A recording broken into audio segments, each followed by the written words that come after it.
Well, this is my first attempt at a shop-vac powered dust collection system. The way they sell them, the way a lot of people build them, is with a 5-gallon bucket, and the cyclone is bolted to the lid of the bucket. And I didn't like that.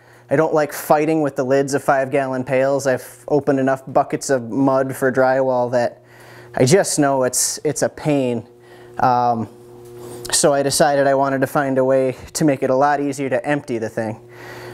So with this design, you just pop the latches, pull out the bin, all the dust has fallen into the bin, and you can just go throw it out, shove the bin back in and shut the door again. It's super slick. The biggest problem that I have with it is it takes too big of a footprint. It's just kind of cumbersome and awful to try to move around the shop, just because it's twice as long this way as it needs to be. You know, a lot of the other ones you see, they stack them up on top of themselves, and that makes all the difference. So that's the thing I'm going to try next. Is this doesn't weigh anything compared to the box here, which is all 3/4 inch either ply or MDF, whatever scraps I had laying around. So I'm basically going to cut the base, put new wheels underneath it, and then build a frame to stack this on the very top and hopefully shrink the entire footprint. The other thing, the last thing while we're at it, so you can see the bottom of this fills up with stuff. You know, when the dust drops in here, it's still so chaotic in there, but it's allowed to get around the rim of this. So I've got a bunch of foam that I'm going to try gluing on as a gasket around this that'll seal to that better, so all of the dust will have to drop into the bucket. It won't get underneath anymore, because as soon as you pull this out, then you need the shop vac to clean up after the shop vac, and that's not very convenient. But I mean, you can see it works really well. You just go dump that thing in the dumpster.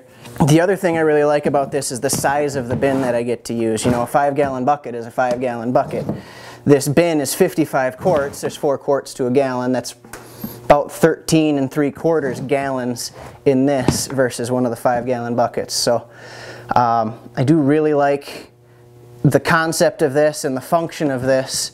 I think we can tweak it a little bit, make it just a little bit better. So yeah, I think that's what we're going to do. We need to get it cleaned out, we need to get it cut up, and then we can start building back on top of it.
that didn't take too long. It's all back together now. It's definitely taking up a smaller footprint. It's just tall instead of wide, which I got lots of up around here but not much out. So it worked out nicely that part of the PVC pipe is good for a cord wrap, and it also seems like it secures the hose in there pretty well. Was able to keep all of my storage down there just fine. This door seems like it seals up really well. The bucket is, the tub is sliding in and out easily enough. And it seems like it's keeping all of it in the bucket and not out and around the bin like was the original problem. Also, I'm not worried about it being top heavy at all. It takes a lot for me to, in any direction, it takes a lot for me to get it to go. If it seemed like it was worse, I've got plenty of ways to add weight to the bottom of it to make it even more a lower center of gravity, keeping it down there. But you know, I think this is a whole lot better than the original version. We'll have to use it for a little while and find out, but yeah, I'm happy with it.